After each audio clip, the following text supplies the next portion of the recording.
first, Norman asked the government for support, but they refused, calling the idea of starting a war with Asgard insane. In response, Loki proposed staging an incident that would shift public perception against the Asgardians. And that's when we see an Asgardian warrior and Thor's friend Volstagg riding on his horse. Loki explains that Volstagg is a mighty warrior with a big heart who is now traveling across America. So they decide to set him up and instruct a group of villains to attack him in public.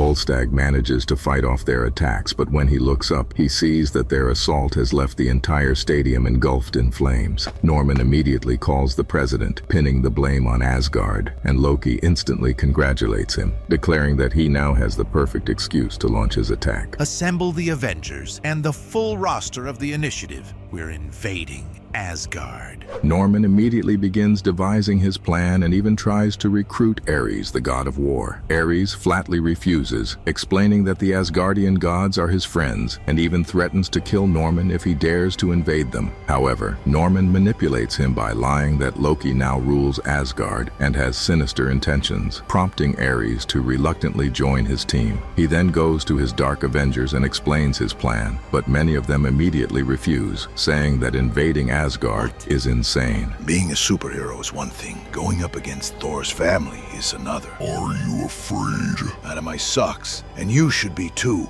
Anyone who says otherwise is lying. But Norman threatens them with prison, reminding them that many of the Dark Avengers joined him to avoid incarceration. He then tells them that if they do this for him, they will all be free. Warriors! And so, shortly after this, and some additional recruiting, the invasion of Asgard begins.